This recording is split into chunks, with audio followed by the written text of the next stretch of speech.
آج کل لوگ کہتے ہیں کہ نبی کریم صلی اللہ علیہ وسلم کچھ دے نہیں سکتے. آئیے ہم محدثین کی بات کرتے ہیں. ایک محدث گزرے ہیں امام طبرانی رحمۃ اللہ علیہ، جن کا سن ہے 260 ہجری. یہ وہ امام طبرانی ہے جنہوں نے حدیث کی کتاب معجم صغیر، معجم کبیر، معجم اوسط لکھی. ان کا عقیدہ کیا ہے؟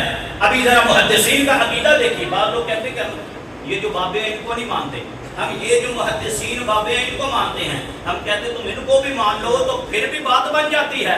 یہ محدثین بابے کیا کرتے تھے؟ یہ ہے 260 ہجری کا بابا امام طبرانی. القول البدیع کتاب پر بھی چھاپا ہے، صفحہ نمبر 337 پر یہ بات موجود ہے. حافظ ابو بکر المقری نقل کرتے کہتے کنت انا والطبرانی و ابو الشیخ فی المدینہ نبی صلی اللہ علیہ وسلم. کہتے میں تھا، ابو بکر مقری، امام طبرانی اور ابو شیخ، ہم تین بندے نبی کریم صلی اللہ علیہ وسلم کے شہر مدینہ میں تھے. فضاقت بنا الوقت فواصلنا ذلك اليوم. کہتے وقت گزرتا گیا، وقت ہم پر تنگ ہو گیا، ہمارے پاس کھانے پینے کی چیزیں ختم ہو گئی، پیسے ختم ہو گئے، بھوک نے تنگ کیا، اتنا تنگ کیا. فلما کان وقت العشاء حضرت الى قبر الشریف. جب عشاء کا وقت آیا، امام طبرانی، میں اور حافظ ابو بکر مقری حضور سید عالم صلی اللہ علیہ وسلم کی قبر شریف پر جاتے ہیں. وقلت یا رسول اللہ، جا کر عرض کرتے ہیں یا رسول اللہ الجوع، یا رسول اللہ ہمیں بھوک لگی ہوئی ہے، کھانا عطا کیجیے. محدثین جنہوں نے کتابیں لکھی حدیث کی، الجوع یا رسول اللہ بھوک تنگ کر رہی ہے.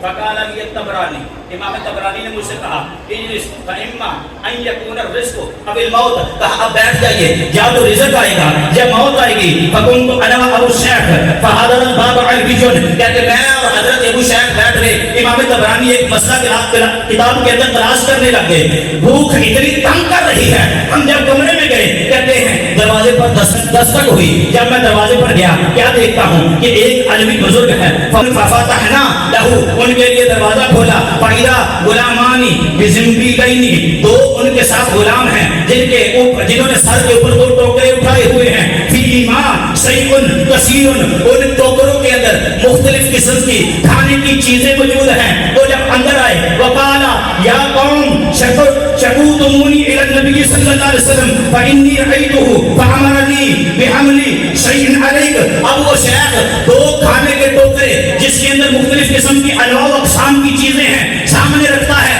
رکھ کر کہتا ہے حضور سے شکایت کرنے کی کیا ضرورت تھی، ڈائریکٹ کہتے تھے بھوک لگی ہوئی ہے.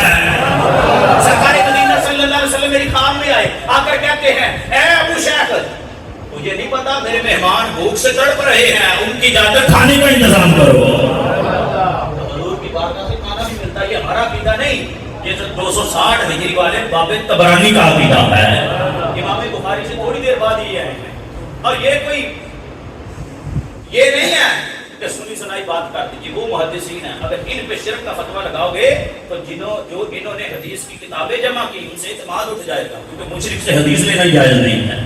تو یہ محدثین کا عقیدہ تھا. سرکار دیتے بھی ہیں، یہ محدثین کا عقیدہ تھا. سرکار سے مانگنا جائز نہیں ہے. کیونکہ فرمایا صحیح بخاری شریف صفحہ نمبر 18 کتاب العلم انما انا قاسم واللہ یعطی. میرے مصطفیٰ فرماتے ہیں خدا مجھے عطا فرماتا ہے، میں تقسیم کرتا ہوں.